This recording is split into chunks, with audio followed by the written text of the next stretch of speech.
आगे देखिएगा भाई और बहनों।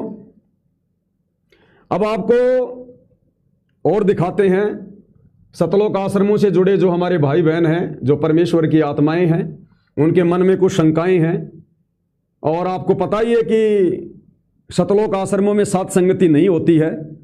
सतलोक आश्रमों से जुड़े भाई बहन बहुत ज़्यादा शंकाओं में हैं, क्योंकि गुरुदेव भगवान की गैर हाजिरी में पिछले 11 वर्षों से जब गुरुदेव हिसार जेल में थे तो साथ संगति से ना जुड़कर उन लोगों ने केवल बकवादे करी हैं, अपनी मर्यादाएं तोड़ी हैं। उन आश्रमों में केवल लड्डू जलेबी खाने के लिए जाते थे, घूमने फिरने के लिए जाते थे, वो प्रदर्शनियां देखने के लिए जाते थे। कबीर जी का झोपड़ा, मिट्टी का पहाड़, जुलाहों का कुआं, केवल वो देखने जाते थे, लड्डू जलेबी खा के वापस आ जाया करते थे। अब बताओ, बिना ज्ञान समझे, बिना वहां बैठकर साथ संगति किए, भगवान की चर्चा किए, आप जी कैसे ज्ञानी भगत बन सकते हो? कैसे आप जी अपनी संशयों का समाधान करवा सकते हो? और परमात्मा कहते हैं संशय सूल बबूल है, शंका तो कीकर के कांटे की तरह है, जब तक नहीं निकलेगी भगत को बेचैन रखेगी। तो इसी बेचैनी के चलते जब अब साथ संगति के वीडियो भगत भाई बहन देख रहे हैं जो आश्रमों से जुड़े हैं, तो उनमें तरह तरह की शंकाएं उत्पन्न हो रही हैं। और शंकाओं के जवाब तो भैया या तो गुरुदेव के ध्यान से सत्संग सुनने से या फिर साथ संगति के वीडियो निष्पक्ष होकर देखने से ही होगा। दूसरा तरीका धरती पे नहीं है। तो सतलोक आश्रमों से जुड़ी संगत का सवाल है। ये हमारे कोई भगत भाई हैं जो अक्सर अपने वीडियो में कहते हैं कि मुझे गुरुदेव ने सार नाम दे दिया, सार शब्द भी दे दिया, और शायद सन 2000 के पहले से ये सतगुरु रामपाल जी से जुड़े हुए हैं।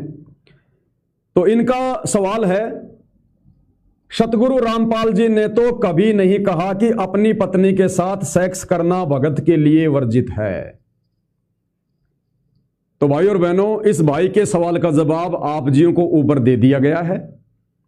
सतगुरु रामपाल जी के कर कमल से लिखित पवित्र ग्रंथ कबीर सागर के सरलार से आपको दिखा दिया गया है। साथ में आदरणीय गरीबदास जी के 5वें वेद सूक्ष्म वेद, 5वें वेद सूक्ष्म वेद की वाणी आप जियों को बता दी गई है, दिखा दी गई है, सुना दी गई है। साथ में इस भगत भाई का जो वीडियो है छोटा सा, वो भी दास आपको दिखा देता है, सुना देता है, ताकि किसी को कोई शंका ना हो कि वास्तव में इस भाई को अभी तक सतगुरु रामपाल जी के पंथ के विषय में और उनके तत्व ज्ञान के विषय में क्या ज्ञान है और क्या ज्ञान नहीं है। तो भाई ने क्या सवाल किया, एक बार आप जी सुन लो। सत साहेब जी, सतगुरुदेव की जय हो।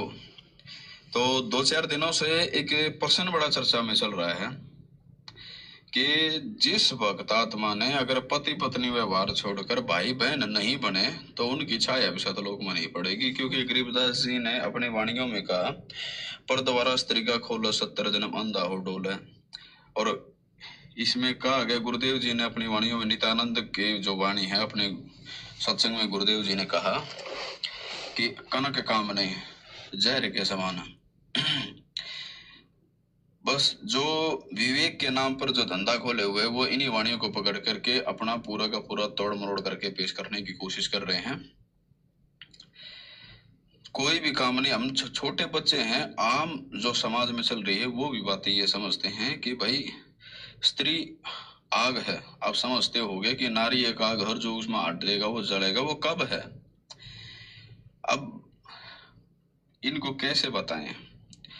मेरे पास कई बार शब्द कम पड़ जाते हैं, शब्द है नहीं। कैसे बताऊं, कैसे समझाऊं कि भाई गुरुदेव जी ने अपने सत्संगों में कहा है, कितनी बार न जाने कहा है कि प्राय स्त्री को बहन की दृष्टि से देखें, प्राय स्त्री को जिसके साथ विवाह करवा रहे हैं अर्थात रमणी कर रहे हैं, उसके लिए तो गुरुदेव जी ने ऐसा कुछ कहा ही नहीं अपने व्याख्यानों में, अपने सत्संगों में। जिसके साथ विवाह करवा रहे हैं अर्थात रमणी कर रहे हैं, उसके लिए तो गुरुदेव जी ने ऐसा कुछ कहा ही नहीं अपने व्याख्यानों में, अपने सत्संगों में। जिसके साथ विवाह करवा रहे हैं अर्थात रमणी कर रहे हैं, उसके लिए तो गुरुदेव जी ने ऐसा कुछ कहा ही नहीं अपने व्याख्यानों में, अपने सत्संगों में। आप अपनी तरफ से कुछ भी जोड़ करके आप अपने ही गुरु लेवल पे पहुंच चुके हो तो आप अपना भुगतोगे भाई। तो भगत जी ने क्या कहा कि गुरुदेव भगवान सतगुरु रामपाल जी ने तो अपने प्रवचनों में, अपने सत्संगों में ये कभी कहा ही नहीं है कि जिसके साथ तुम रमणी करने जा रहे हो, जो तुम्हारी पत्नी है, उसके साथ में सेक्स करोगे तो तुम्हारा नुकसान होगा। तो भाई और बहनों, ये भाई जी अपने वीडियो में कहते हैं कि मेरे को गुरुदेव ने सार नाम और सार शब्द दे दिया।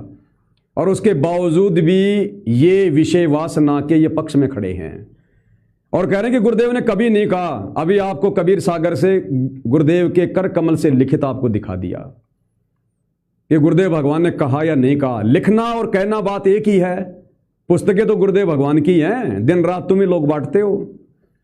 तो सोचिए भाई और बहनों, भले इनको सार नाम मिल गया, सार शब्द मिल गया, लेकिन गुरु ज्ञान की छींट इन भगत आत्माओं को जो शतलोक आश्रमों से जुड़े हैं अभी तक नहीं है। अभी इनको यही नहीं पता कि सतलोक जाने की विधि क्या है। इसलिए पवनदास बार बार कहता है कि परमात्मा ने अभी तक किसी को भी ओरिजिनल सार नाम और सार शब्द नहीं दिया है, क्योंकि उस योग्य वो हुए ही नहीं है। उस सार नाम और सार शब्द के योग्य बनाने के लिए तो परमात्मा ने सात संगतियां शुरू करवाई है, जहां संकल्प दीक्षा लेकर भाई बहन अपनी धर्म पत्नी को अपनी बहन के रिश्तों में बनाकर और परमात्मा की निर्विकार हंस बनकर भक्ति कर रहे हैं। तो ये आत्माएं हैं अधिकारी असली सार नाम और सार शब्द की। तो आप इनकी बुद्धि का लेवल, इनके ज्ञान का लेवल, आप जी इनके विचारों को सुनकर भली भांति जान सकते हैं।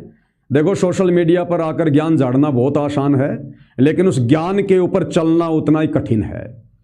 तो इन्होंने तो एक झटके में अपने गुरुदेव को झूठा साबित कर दिया कि सतगुरु रामपाल जी ने अपने सत्संगों में, अपने व्याख्यानों में कभी नहीं कहा कि अपनी पत्नी के साथ में सेक्स नहीं करना चाहिए, ये है वो है। और गुरुदेव भगवान ने कितने प्रमाण दे दिए, कबीर सागर के सरलार्थ में दे दिए, सूक्ष्म वेद की वाणियों में लिखा हुआ है। तो सोचिए इनका आध्यात्मिक स्तर पर बुद्धि लेवल क्या होगा। सामाजिक स्तर पर चाहे बहुत बड़े ये बुद्धिमान होंगे, लेकिन आध्यात्मिक स्तर बिल्कुल शून्य है, शून्य। और सात संगति का विरोध करके सतगुरु रामपाल जी का जो सतज्ञान बताया जा रहा है, क्योंकि मैं पवनदास अपनी तरफ से कुछ नहीं बताता, गुरु जी के सत्संगों से बताता हूं, उनकी पुस्तकों से बताता हूं, तो गुरु जी का ज्ञान है। और सात संगति का विरोध करना अपने गुरु जी के ज्ञान का विरोध करना है। तो भाई साहब की बुद्धि का क्या लेवल है आप जिन देख लिया होगा। और इन्होंने कहा कि मेरे पास में शब्दों की कमी पड़ जाती है। अरे जब ज्ञान होगा ही नहीं, गुरु का आशीर्वाद होगा ही नहीं, भक्ति से ज्यादा महत्व आप अपने सांसारिक कामों को देगो, आप सांसारिक विषय वासनाओं को भक्ति से ज्यादा महत्व दोगे, आप इस काम क्रिया में सड़ोगे, तो कैसे शब्द होंगे आपके पास में। शब्द, सतगुरु का आशीर्वाद ही नहीं रहेगा। सतगुरु का आशीर्वाद नहीं होगा तो शब्दों की कमी तो पड़ेगी। फिर इन्होंने क्या कहा कि जैसे सतगुरु की वाणी है, कनक कामनी जहर कर जाने वो शहर अगमपुर जावे। तो भगत जी क्या कह रहे हैं कि ये बात सतगुरुदेव जी ने ये पर नारी के लिए कही है कि दूसरी स्त्री के साथ में जो संभोग करेगा, कह दूसरी स्त्री को जहर के समान समझना चाहिए। कनक कामनी जहर कर जाने, अपनी स्त्री को नहीं, कामनी यानी स्त्री, यानी अपने खुद की पत्नी को नहीं, दूसरे की पत्नी को विषय वासनाओं को लेकर जहर समझना चाहिए। तो यहां पर दो शब्द हैं भाई साहब, कहते हैं नकल में भी थोड़ी अकल चाहिए। यहां पर खाली ये कामनी शब्द नहीं है, कामनी के आगे एक शब्द और है, कनक। कनक कामनी जहर कर जाने। तो यदि गुरुदेव ने इस वाणी में यदि अपनी स्त्री के लिए नहीं बल्कि दूसरी स्त्री के लिए कहा है, तो यहां पर सोना, कनक यानी सोना, इसका मतलब परमात्मा ने फिर भगत चाहे सोना पहनो, फिर ये सोना पहनना भी भगत ने दूसरों के लिए कहा होगा, खुद के लिए नहीं कहा होगा। तो फिर खुद सोना पहनना चाहिए भगत ने। और परमात्मा ने मना कर रखा कि भगत ने सोना शरीर पर तो छोड़ो, घर में भी नहीं रखना चाहिए। तो अगर ये कामिनी शब्द आप भाई के अनुसार, अगर परमात्मा ने दूसरी स्त्री के लिए कहा है कि दूसरी स्त्री के साथ संभोग नहीं करना चाहिए, तो फिर सोने का प्रयोग भी अपने खुद की के लिए या अपने खुद के लिए ना कह के परमात्मा ने पड़ोसियों के लिए कहा होगा, दूसरों के लिए कहा होगा कि भगत तो सोना पहन सकता है। तो भाई और बहनों, ये सोशल मीडिया है। आपको सोशल मीडिया पर गुरुदेव का थोड़ा बहुत सत्संग सुनकर और ज्ञान झाड़ने वाले बहुत मिलेंगे। हालांकि दास का किसी से कोई द्वेष नहीं है, दास को तो परमात्मा की सेवाओं से समय नहीं मिलता है। ये तो भगत भाई दास को कुछ इस प्रकार की वीडियो भेज देते हैं, दास देख लेता है कि भाई क्या है। हो सकता है किसी भाई की कोई शंका हो, अंदर से कोई कांटा चुभ रहा हो, परमात्मा दया कर दें, साथ संगति से जुड़े भाई बहनों को भी दृढ़ता मिल जाए और उस भाई को भी हो सकता है बात समझ में आ जाए, इसलिए दास थोड़ा बहुत जिक्र कर देता है। अन्यथा मैं इन विषयों पर, मैं किसी के व्यक्तिगत जीवन पर नहीं बोलता और ना मैंने इस भाई के किसी व्यक्तिगत जीवन पे मैंने कोई टीका टिप्पणी की है। इन्होंने सार्वजनिक तौर पर अपना वीडियो बना के डाला है, उसी वीडियो में इनकी जो शंका है इन्होंने गुरुदेव के ज्ञान के विरुद्ध जो बात कही है, इन्होंने अपने गुरुदेव को जो झूठा साबित किया है कि गुरुदेव ने तो अपनी स्त्री के साथ संभोग करने के लिए कभी मना नहीं किया, और गुरुदेव ने तो जो ये कनक और कामनी है तो ये तो दूसरी औरतों के लिए कहा है। तो इस विषय पर आप जियों को बताना बहुत जरूरी था, क्योंकि भाई और बहनों, काल प्रेरणा से परमात्मा के ज्ञान में इसी प्रकार से धीरे धीरे मिलावट होती है, जैसे इस कबीर सागर में हुई। अगर उस समय यदि कोई समझाने वाला होता, कोई बताने वाला होता, तो कबीर सागर में मिलावट नहीं होती। तो ये जो ये भाई हैं जो सतलोक आश्रमों से जुड़े हैं, ये सत्संग ना सुनकर, गुरुजी की पुस्तकें ना पढ़कर, धीरे धीरे अपनी सूझबूझ से और गुरुजी के ज्ञान में ये मिलावट कर रहे हैं, गुरुजी को झूठा साबित कर रहे हैं, वाणियों के अर्थों का ये अनर्थ कर रहे हैं। इसलिए परमात्मा ने साथ संगति शुरू की है कि अब इस परमात्मा के ज्ञान में किसी प्रकार की कोई भी मिलावट कोई भी नहीं कर पाएगा। तो विचार तो आप जियों ने देख लिया होगा, भाई की शंका का समाधान हो ही गया है। और दूसरा, ये भाई कह रहा कि गुरुजी ने कभी भी अपनी पत्नी के लिए नहीं कहा। तो गुरुदेव भगवान ने यह कब कहा स्वयं के लिए कि मैं भगवान हूं और मेरे को भगवान मानो? यह भी नहीं कहा गुरुदेव भगवान ने तो साफ साफ। अगर गुरुदेव भगवान ने आप लोगों के अनुसार, वैसे तो परमात्मा ने क्लियर कर दिया, लेकिन आप भाई बहनों के अनुसार जो आप जी सत्संग नहीं सुनते हो, आप लोगों के अनुसार कि गुरुजी ने कब कहा कि अपनी स्त्री के साथ में ये नहीं करना चाहिए, वो नहीं करना चाहिए। तो भाई गुरुजी ने तो कभी अपने लिए ये भी नहीं कहा कि मैं भगवान हूं, मैं परमात्मा हूं, मैं रामपाल दास, मैं कबीर भगवान हूं। गुरुजी ने तो ये भी नहीं कहा। फिर आप क्यों गुरुजी को भगवान मान रहे हो? क्यों फिर आप गुरुजी को बार बार कहते हो कि कबीर साहिब संत रामपाल जी, कबीर साहिब संत रामपाल जी, संत रामपाल जी ही कबीर भगवान है? फिर आप इस प्रकार के व्याख्यान क्यों दे रहे हो, झूठी महिमा क्यों कर रहे हो? फिर आप, अगर गुरुदेव ने यह कभी नहीं कहा आप लोगों के अनुसार कि अपनी स्त्री के साथ संभोग करने वाला जो है वो गलत नहीं होता, तो गुरुदेव ने तो स्वयं के लिए यह भी नहीं कहा कि मैं ही भगवान हूं, मैं ही कबीर हूं। लेकिन संकेतों में कह दिया कि गुरु को परमात्मा माने बिना मोक्ष नहीं होगा और गुरु को भगवान मानना चाहिए। लेकिन यह कभी नहीं कहा खुल के कि मैं ही भगवान हूं और मुझे ही कबीर भगवान मानो।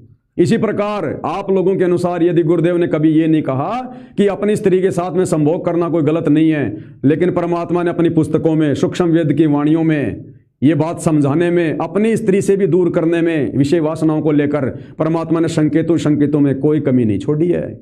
तो भाइयों और बहनों, ये तो अपने अपने बुद्धि विवेक के ऊपर निर्भर करता है। इसके अलावा भाइयों और बहनों, कुछ एक वाणियां हैं जो परमेश्वर ने हम आत्माओं की आंखें खोलने के लिए, सोई हुई आत्मा को जागृत करने के लिए किस प्रकार से परमेश्वर जी ने हमें समझाया है। नारी कहावे पीव की, वाणियों पे ध्यान देना भाइयों और बहनों। ये आदरणीय गरीबदास जी की सूक्ष्म वेद की वाणियां हैं, बहुत गहरा अर्थ है। क्या कह रहे हैं? नारी कहावे पीव की, नारी यानी स्त्री, औरत, और पीव यानी परमात्मा। अगर गरीबदास जी चाहते तो यहां पर कोई व्यक्ति भी लिख सकते थे, यहां पर कोई पुरुष भी लिख सकते थे, जो आप और हमारे जैसे दो कोटि के जीवों की ओर संकेत होता है। लेकिन गरीबदास जी ने यहां पर क्या लिखा? पीव, पीव यानी परमात्मा, परमेश्वर, कबीर जी। तो कहते नारी कहावे पीव की, और रहे और संग सोए, और जार यानी विषय वासना, जार सदा मन में बसे, खशम खुशी क्यों होए, खशम यानी तेरा पति, तेरा परमेश्वर तुझसे कैसे प्रसन्न होगा। ये वाणी परमात्मा ने सांसारिक तौर पर और आध्यात्मिक तौर पर, दोनों ही तौर पर परमात्मा ने अपने भक्तों के लिए बोली है और समझाया है। नारी कहावे पीव की, यानी हम आत्माएं हैं, और हम जिस दिन अपने गुरु से उपदेश प्राप्त कर लेते हैं तो फिर हम किसकी नारी कहलाती हैं, हम किसकी आत्मा कहलाती हैं? रियल में पीव की, परमात्मा की। यानी हम बार बार क्या कहते हैं? हम परमात्मा की आत्मा हैं, हम परमात्मा के अंश हैं, हमारे गुरु जी सतगुरु रामपाल जी हैं। तो नाम दीक्षा लेने के बाद साधक यानी भगत नारी कहावे पीव की, पीव यानी परमात्मा सतगुरु रामपाल जी की, हम असल में फिर उनकी आत्मा हो जाती हैं। आत्मा तो हम पहले भी हैं, लेकिन उसके बाद फिर हमें ज्ञान हो जाता है और हम वास्तव में अपने परमात्मा सतगुरु रामपाल जी की नारी कहलाती हैं, उनकी स्त्री कहलाती हैं। और रहे और संग सोई, रात्रि में विषय वासना उनके लिए सो रही है अपने हाड़ मांस वाले उस पति के साथ में। यानी हम अपना वास्तव में पति परमेश्वर तो कह रहे हैं पीव, यानी सतगुरु रामपाल जी को, नारी कहावे पीव की, और रहे और संग सोए, और विषय वासनाओं के लिए सो रही है अपने सांसारिक उस पति के साथ में। जार सदा मन में बसे, तेरे मन में तो दोष है, तेरे मन में तो विषय वासनाओं का भंवर उठ रहा है। जार सदा मन में बसे, खशम खुशी क्यों होए। तेरा खशम, तेरा पति परमेश्वर तुझसे कैसे प्रसन्न होगा। क्योंकि अब हमें हकीकत का पता चल गया कि सृष्टि में जितने भी भाई बहन हैं, गधे कुत्ते सुअर इंसान हैं, हम सब आत्मा हैं, हम सब नारी हैं उस परमेश्वर की, हम सब स्त्री हैं। वो पुरुष तो केवल सृष्टि में एक ही है। अरे जब मीरा बाई घर छोड़ के वृंदावन जा रही थी तो रास्ते में लोगों की भीड़ जमा हो रही थी, और मीरा बाई को पता चला कि इस गुफा के अंदर एक पुरुष रहता है, एक पुरुष, और वो औरतों को दर्शन नहीं देता। तो मीराबाई ने बोला, भाई हमने तो सुना कि पुरुष तो सृष्टि में एक ही है कबीर भगवान, ये कौन सा नया पुरुष आ गया। अगर ये पुरुष है तो फिर तो भाई इसके दर्शन करके जाने चाहिए। तो मीरा वहां जिद करके बैठ गई, और वो जो ढोंगी था वो स्त्रियों का मुंह नहीं देखता था अपनी लोकवेद वाली साधना के आधार से। मीराबाई जिद करके बैठ गई कि मैं तो भैया उस पुरुष के दर्शन ही करके जाऊंगी। अरे मैंने पुरुष को प्राप्त करने के लिए तो मैंने घर छोड़ा है, और मेरे को यहां मिल गया पुरुष, और क्या चाहिए। तो उसके चेलों ने बताया, महाराज वो लड़की तो जा ही नहीं रही। तो महाराज जी गुफा से बाहर आए, और मीरा ने कहा, यो है कि वो पुरुष है, तू है भाई पुरुष है। मीरा ने उसको 1.5 घंटे सत्संग करके समझाया कि नालायक क्यों अपने कर्म फोड़ रहा है, तू पुरुष है क्या। अगर तू पुरुष है, वास्तव में तू परमात्मा है, तो फिर औरतों को दर्शन देने से क्यों डर रहा है। नालायक, अपनी भक्ति कर, भगवान आए हुए हैं। तो उसने भी मीरा की बात सुनकर और परमात्मा से उपदेश लेकर अपनी आत्मा का कल्याण करवाया। तो इसी प्रकार भाइयों और बहनों, अब हमें पता चल गया गुरुदेव से उपदेश लेने के बाद कि पुरुष तो एक ही है। अरे जब मीराबाई की लगन अपने भगवान में लग गई, गुरुदेव ने बताया मीरा के पड़ोस में किसी लड़की की शादी थी। मीरा उस समय 10-12 साल की थी। तो मीरा जी ने पूछा कि माँ ये क्या हो रहा है। तो उसने कहा कि उसकी शादी है, उसका पति आ रहा है उसको लेने के लिए। तो मीरा बालक थी, मीरा ने कहा कि मुझे भी पति चाहिए, मुझे भी चाहिए पति। अब उसकी माँ ने क्या किया, श्री कृष्ण जी की मूर्ति उठा के दे दी और कहा, ले बेटी ये है तेरा पति। अब मीरा ने उसी दिन से उसी को अपना पति मान लिया, उसी दिन से। और जब मीरा की शादी करने का समय आया, जब माता पिता शादी करने की बात करने लगे, तो मीरा ने मना कर दिया कि माँ शादी एक बार ही होती है, और मैंने तो अपने इस पति देव से, श्री कृष्ण जी से शादी कर ली, मेरा यही पति है। अरे यहाँ के पति तो मर जाएंगे, मैं विधवा हो जाऊंगी, ये मेरा ये अमर पति है, अमर पति, ये कभी नहीं मरेगा। और बाद में दबाव में आकर जैसे भी उसकी शादी वो कर दी गई, वो बात अलग है, क्योंकि उस समय ये तत्व ज्ञान नहीं था। तो कहने का मतलब भाई और बहनों, हमारा पति, हमारा पुरुष केवल एक ही है। जब हमें यह भक्ति मार्ग समझ में आ जाता है, उसके बाद सतगुरु रामपाल जी हमारे पति, हमारे परमेश्वर, हमारे पीव। उसके बाद इस शरीर से भक्ति करनी होती है। शरीर को अपने सांसारिक उस पति के साथ भोग करके मैला गंदा करना नहीं होता है। तो सतगुरु रामपाल जी समझा रहे हैं गरीबदास जी की वाणी का हवाला देकर कि नारी कहावे पीव की, कि नालायक इंसान, मेरे से उपदेश लेकर भगवान तो मुझे कह रहा है, परमात्मा मेरे को कह रहा है, और रहे और संग सोए, और अपने सांसारिक उस पति और पत्नी के साथ में, हाड़ मांस के शरीर के साथ में विषय वासनाओं से प्रेरित होकर तू वहां पर काम क्रिया का खेल खेल रहा है? दिन में तो मुझे कहता कि मेरा पति रामपाल जी है, रात को अपने पति को कहता कि मेरा पति ये है। दोगला काम। नारी कहावे पीव की, रहे और संग सोए, और जार यानी विषय वासना, वो गंदापन सदा तेरे मन में बसे, खशम खुशी क्यों होए। भक्ति करते करते विषय वासना तेरे अंदर आ रही है, तेरा पति, तेरा खशम, तेरा गुरु तेरे से कैसे प्रसन्न होगा। जैसे इब्राहिम सुल्तान के मन में जरा सी मोह ममता आई थी अपने बच्चे को लेकर, परमात्मा उसी समय नाराज हो गया। उसी समय विषय वासना वाला तो बहुत भयंकर रोग है।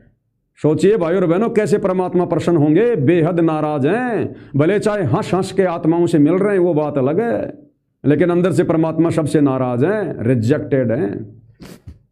आगे क्या कह रहे हैं परमेश्वर अपने शब्द में, अपनी अमरवाणी में, कि सतलोक जाने के लिए किस प्रकार से हमने निर्विकार हंस बनना पड़ेगा।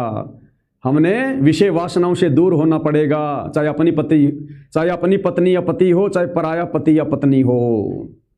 जिसने नाबिनासी का माप लिया, उन जाने अजपा जाप लिया। जिसने नाबिनासी का माप लिया, उन जाने अजपा जाप लिया। और क्या कह रहे हैं फिर आगे परमात्मा, कैसे मिलेगा भगवान? विषयों से मुखड़ा मोड़ लिया, साहेब से नाता जोड़ लिया। विषयों से नाता मोड़ लिया, साहेब से नाता जोड़ लिया। उसने भरम भटकना फोड़ दिया, जिसने पूरे गुरु का साथ किया। जिसने नाबिनासी का माप लिया, उन जान अजपा जाप लिया। विषयों से मुखड़ा मोड़ लिया, साहिब से नाता जोड़ लिया। साहिब यानी सतगुरु परमात्मा। हमारे साहिब कौन? सतगुरु रामपाल जी। तो सतगुरु रामपाल जी से असल में उपदेश लेकर नाता उस समय जुड़ेगा जब हम इन विषयों से मुखड़ा मोड़ेंगे, काम क्रोध लोभ मोह अहंकार से अपना पीछा छुड़वाएंगे। उस समय असल में हमारा रिश्ता, हमारा नाता हमारे गुरुदेव से जुड़ेगा। हम नित्यनियम करते हैं रोजाना। नित्यनियम की वाणी में परमात्मा क्या कहते हैं? ताते सतगुरु शरणा लीजे, कपट भाव जिन दूर करीजे। ताते सतगुरु शरणा लीजिए, यानी सतगुरु असल में उस आत्मा को अपनी शरण में लेता है। ताते सतगुरु शरणा लीजिए, कपट भाव जिन दूर करीजिए। जिसके मन से ये छल कपट, ये राग द्वेष, ये दुर्भावना जब पूर्णतया दूर हो जाती है ना, तब असल में सतगुरु उस भगत को अपनी शरण में लेता है। बाकी भले चाहे नाम लेके भक्ति करता रहे। तो साहिब यानी सतगुरु रामपाल जी से असल में वर्तमान में उपदेश लेकर हमारा असली नाता उस समय जुड़ेगा जब हम विषय विकारों से मुंह मोड़ लेंगे, अपनी पत्नी को अपनी बहन बना लेंगे। ये बार बार बोलना पड़ता है क्योंकि सबसे बड़ा रोड़ा काल ने यही अटका रखा है। अरे भगत 99% भगत इस ज्ञान को सुनकर दूसरे की औरत के पास तो नहीं जाएंगे, कोई दिक्कत नहीं है। लेकिन खुद की औरत के साथ में दिन रात जो रति क्रिया में लगे हुए हैं, तो काल ने वहां पर चोट मार दी कि बच्चों में तो तैयार खड़ा हूं, इस तरफ नहीं तो उस तरफ फंसा के रखूंगा। काल का तो यही काम है। इसलिए परमात्मा कह रहे हैं कि साहिब यानी सतगुरु से नाता उस समय जुड़ेगा जब विषयों से मुखड़ा मोड़ लोगे। असल में उस समय तुम भगत कहलाओगे, तुम्हारी भक्ति शुरू होगी। और उसने भरमना भटकना फोड़ लिया, जिसने पूरे गुरु का साथ किया। अरे आज हमारे को पूरे गुरु का साथ मिल गया और फिर भी संगत का भ्रमणा भटकना विषय वासनाओं को लेकर खत्म नहीं हो पा रहा है। संगत का तो वैसे भी भ्रमणा भटकना खत्म नहीं हो रहा। कभी तो परशुराम की जयंती में जा रहे हैं, कभी अयोध्या में भंडारा ले रहे हैं, कभी छोटू राम की जयंती में जा रहे हैं, कभी कबीर जयंती में सिरसा में जा रहे हैं। तो संगत तो वैसे भी भ्रम भटक रही है। विषय वासनाओं में तो भ्रमणा ही भ्रमणा है। वैसे भी गुरुदेव के ज्ञान को आधार ना बनाकर शतलोक आश्रमों से जुड़े भाई बहन तो वैसे भी भ्रम रहे हैं, भटक रहे हैं। जबकि पूरे गुरु का साथ मिल गया, तो पूरे गुरु का साथ प्राप्त करके भ्रमणा भटकना और विषय विकारों से मुकड़ा तो साध संगति से जुड़े सत्सेवक भाई बहनों ने मोड़ा है, जो आज अपनी भक्ति का परम आनंद ले रहे हैं। जो भक्ति का आनंद, जो भक्ति का रस हम सत्सेवक भाई बहन प्राप्त कर रहे हैं, वो हम ही जानते हैं। क्योंकि गूंगा आदमी गुड़ खा के स्वाद नहीं बता सकता, वो मन ही मन हर्षित होता है। आगे क्या कह रहे हैं परमात्मा अपने एक शब्द में? क्या कह रहे हैं परमात्मा? विषयों की रेही साधो मुख नहीं लावे। विषयों की रेही साधो मुख नहीं लावे।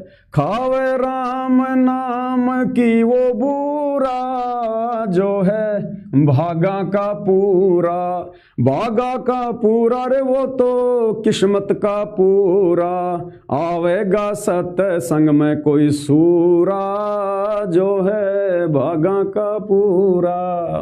और क्या कह रहे हैं गुरुदेव? विषयों की रेही साधो।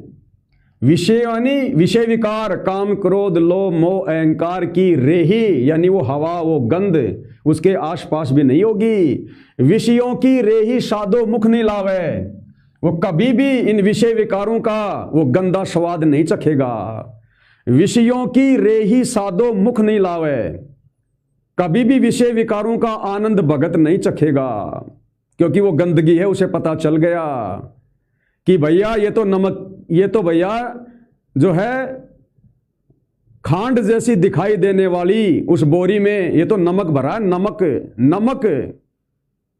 ये जो विषय विकारों का जो झूठा आनंद है ना, ये तो नमक की बोरी है। नमक की बोरी भले खांड जैसी दिखाई दे रही है, लेकिन जब उसको चखोगे, जब विषय वासनाओं के चक्कर में तुम पड़ोगे, तो भैया मिठास नहीं मिलेगा, बिल्कुल भी नहीं मिलेगा मिठास।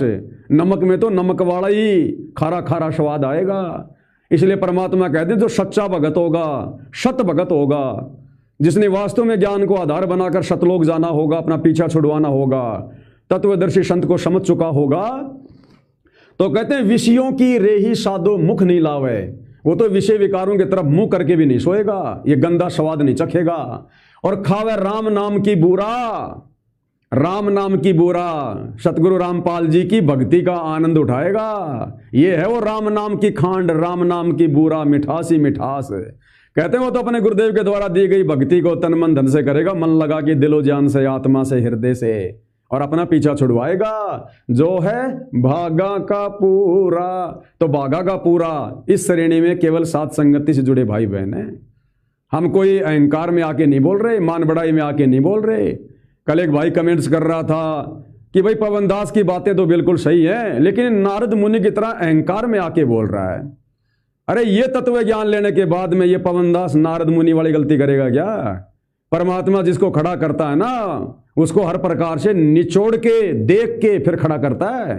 और वो जीव भले लाख गलती कर दे, मैं भले लाख गलती कर दूं, लेकिन खड़ा करने वाला फिर गलती नहीं करने देगा। तो ये पवन दास भाई ऐसी गलती नहीं कर सकता। मैं बार बार इन विषयों पे जो चर्चा कर रहा हूं ना, क्योंकि हम तो मालिक के आशीर्वाद से इन चीजों से दूर हो चुके हैं। लेकिन जो हमारे भगत भाई बहन, जो हमारे की तरह जो सतलोक से भटक के यहाँ आए हुए हैं और सतगुरु की शरण में आने के बाद भी जो इन बुराइयों से दूर नहीं हो पा रहे, उन भाई बहनों को समझाने की दृष्टि से बोलना पड़ता है, समझाने की दृष्टि से, अहंकार की दृष्टि से नहीं बोल रहे। ये गलती हम नहीं कर सकते अब।